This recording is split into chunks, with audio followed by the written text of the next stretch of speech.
It all began with Vanessa, a fiercely independent woman who prided herself on being skeptical of the supernatural. But desperation has a way of making even the most logical person seek out answers in strange places.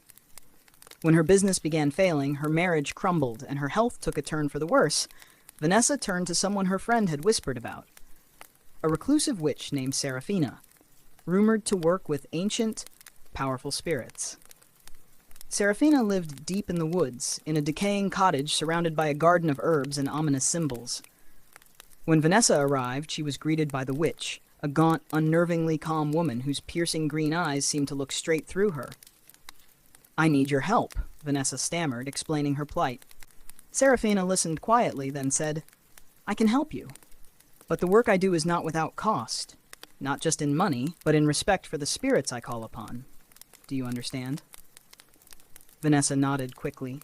Serafina performed the ritual over several nights. The air in her cottage grew thick with the scent of burning herbs and the distant whispers of voices that Vanessa could not understand. Serafina assured her that the spirits had accepted her request and that Vanessa's luck would turn. But weeks passed, and Vanessa felt no change. Her business remained stagnant. Her personal life was still in shambles, and her health barely improved. She returned to Serafina, angry and unconvinced. "You said things would get better," Vanessa snapped. "Nothing has changed. You didn't do it right. I'm not paying you." Serafina's expression darkened. Her green eyes seemed to glow as she whispered, "You misunderstand. The spirits are not to be cheated. When you refuse to pay me, you refuse to honor them.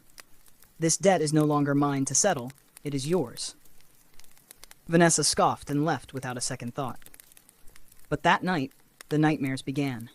In her dreams, shadowy figures with glowing eyes surrounded her. They whispered in a language she couldn't understand, but their malice was clear. When she woke, her body was covered in scratches that hadn't been there before. The next day, her youngest brother fell gravely ill. Doctors found nothing wrong, yet he wasted away within weeks. Then her mother tripped down the stairs in an inexplicable accident, breaking her neck. The deaths came faster after that. Her cousins, aunts, and uncles all began experiencing sudden tragic ends. Car accidents, mysterious illnesses, and freak accidents wiped out her family one by one.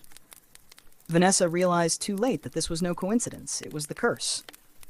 The spirits Serafina had called upon were exacting their payment in blood.